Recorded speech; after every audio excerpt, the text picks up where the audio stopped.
Dans le football qu'on connaît aujourd'hui, ce sont les clubs européens qui dominent le monde. Mais parfois, lors des finales de Coupe intercontinentale ou bien de Coupe du monde des clubs, certains clubs sud-américains ont détruit les gros d'Europe. Le Real Madrid, le FC Barcelone, l'AC Milan ou encore Liverpool, les équipes brésiliennes et argentines qu'on va évoquer n'ont pas tremblé face à eux.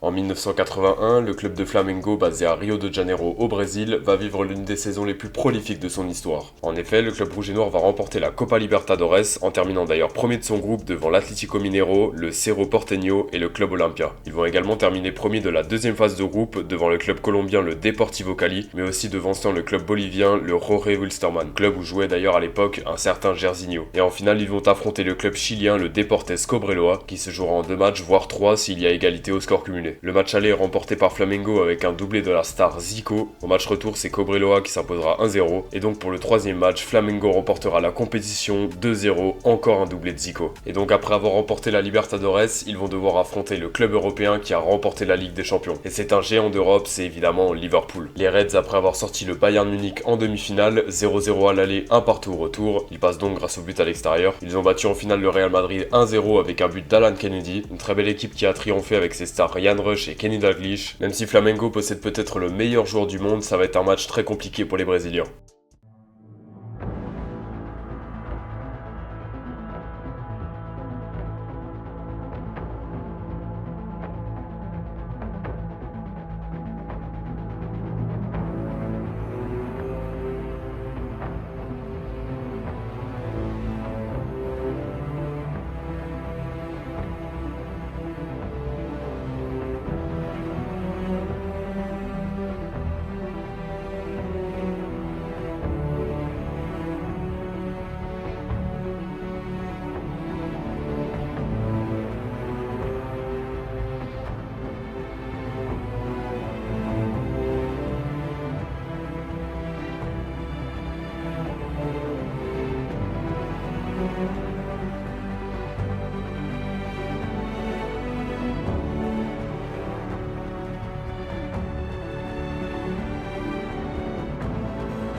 Pensamento positivo em todo o Brasil, partiu, Zico bateu, soltou o goleiro, fechou também, Godinho,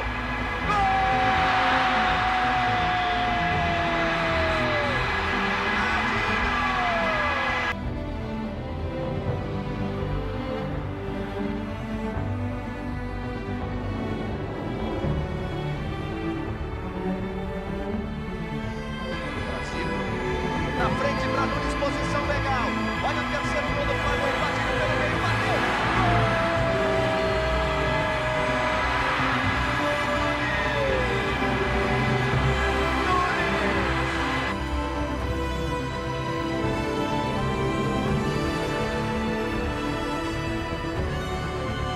Flamengo remporte cette coupe intercontinentale 3-0 face à Liverpool en pratiquant un football sublime.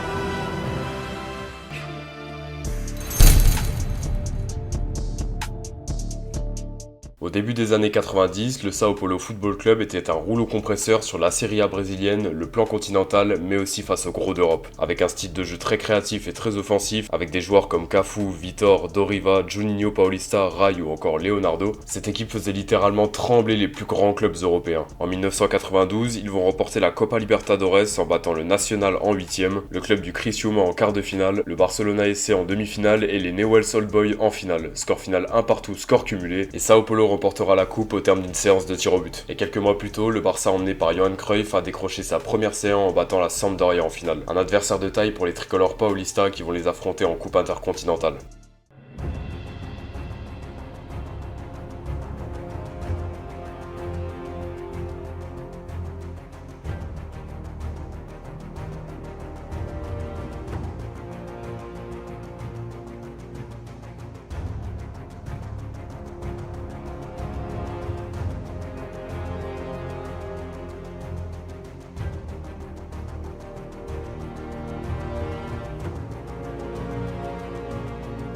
Encosta Dilson. Gol! 2-9.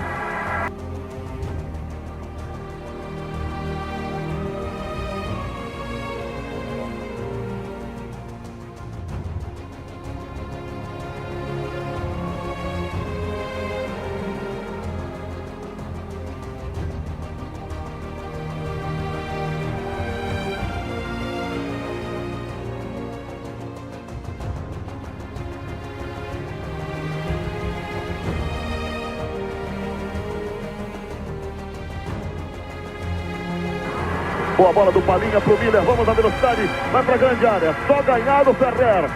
Bom lance, Miller, bom lance, olha o gol! Gol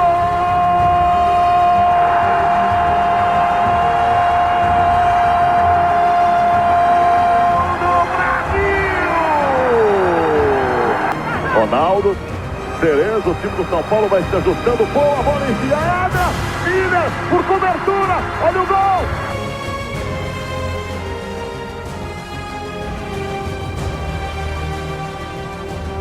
O vento é contra, viu, amigo? Pode bater um pouquinho mais alto. Olha o Raí!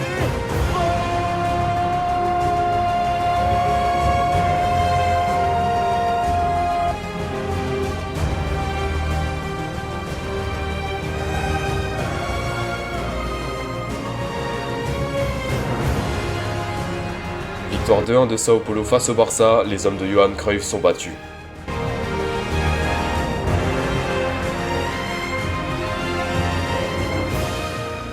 Un an plus tard, en 1993, le club de Sao Paulo frappe encore. En huitième de finale de Copa Libertadores, ils vont sortir les Newell's Old Boys. En quart, ce sera Flamengo et en demi, ce sera le Cerro Porteño, club paraguayen. Et pour finir, ils infligeront un 5-1 au club chilien, l'Universidad. Il y aura 2-0 au retour pour ces derniers, score cumulé 5-3. Les tricolores paulistas sont de nouveau champions d'Amérique du Sud et cette même année, c'est Marseille qui a remporté la Ligue des Champions, mais ce ne sera pas eux qu'ils vont affronter. En effet, le club phocéen a été rétrogradé en Ligue 2 et s'est vu annuler toutes ses compétitions prévues. Tout ça à cause de l'affaire OM Valenciennes. D'ailleurs, j'en avais fait une vidéo, et au final, c'est le finaliste l'AC Milan qui sera opposé à Sao Paulo, un effectif de légende dirigé par Fabio Capello avec des joueurs comme Maldini, Baresi, Costa Curta, Massaro, De Sailly ou encore Jean-Pierre Papin.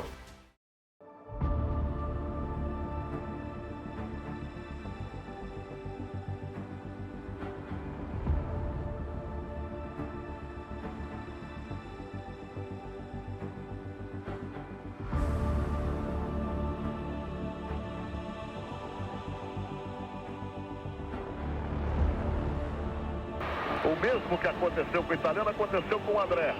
Valder, olha quem vem de trás, na trave, pega milagrosamente Zete. Cerezo está penetrando o Cafu do lado direito, a bola vai chegar no Cafu. Bom lance do São Paulo, cruzamento da bola, gol do São Paulo.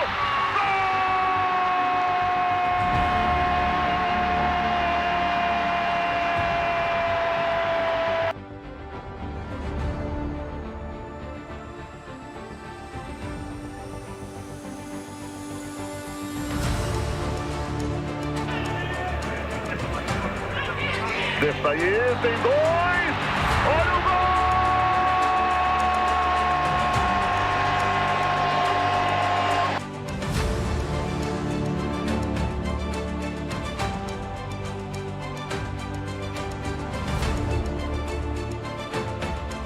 Vamos ver o São Paulo, com Palhinha, dominou bem.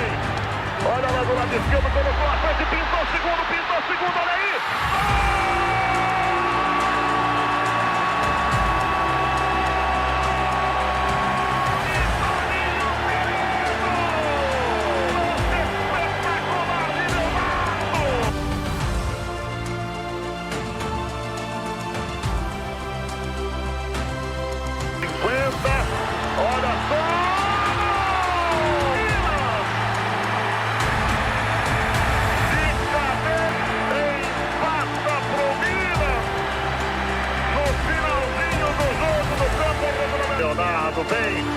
Cerezo. E bola pra linha, sai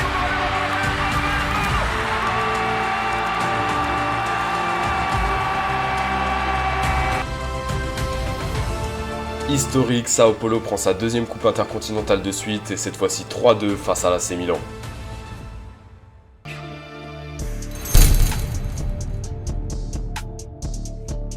En l'an 2000, le club argentin de Boca Juniors est sur un nuage. En effet, avec ses joueurs comme Walter Samuel, Marcelo Delgado, Martin Palermo ou encore la star Juan Román Riquelme, ils vont remporter la Copa Libertadores en sortant le Deportivo Nacional en 8ème, leurs éternels rivaux River Plate en quart, le club América en demi et le club brésilien de Palmeiras en finale, score final 0-0, mais ils gagneront au tir au but. Et en Europe, c'est le Real Madrid qui fait sensation. En effet, les merengues ont battu Valence en finale de Ligue des Champions 3-0, avec des joueurs comme Raúl Redondo, Elguera, Hierro ou encore le tout jeune Casillas. Et au mercato d'été vient d'arriver un tout nouveau joueur, le ballon d'or en titre Luis Figo, fraîchement arrivé du Barça. Ce sera donc une finale de coupe intercontinentale entre Boca Juniors et le Real.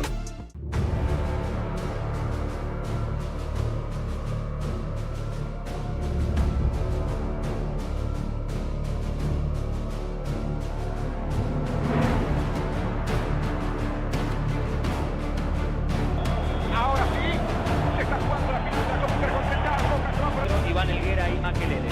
la cabecera ahora, fracaso Delgado, está habilitado, Palermo para el cielo habilitado, gol de Palermo, gol de Palermo, gol de Palermo.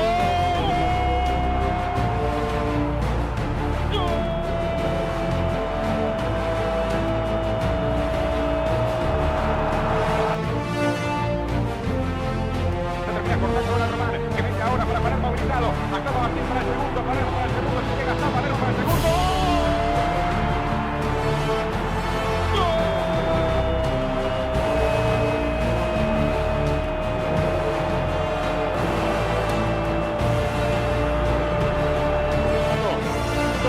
Real Madrid. Acá para el pase para Roberto Carlos, abarcando Ibarra, cancha Roberto Carlos, de punto Roberto Carlos.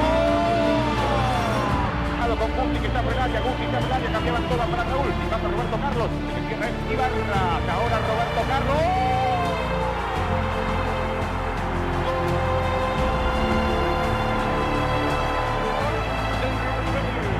Dos para Boca, uno para el Real. Roberto Carlos ha marcado el gol para el conjunto español. Bataglia. Aquí Ibarra, lo van a rechazar para afuera. Boca va para el tercero, Iván Román. Román. El arma largo a Pagani, busca un tercero. Me gusta el chico de la fuerza, gusta el chico de la fuerza. Acaba el chico, acaba el chico, acaba el chico, acaba el chico, acaba el chico, acaba el chico, con el chico, con el chico. Queda Boca para el tercero, Iván Román.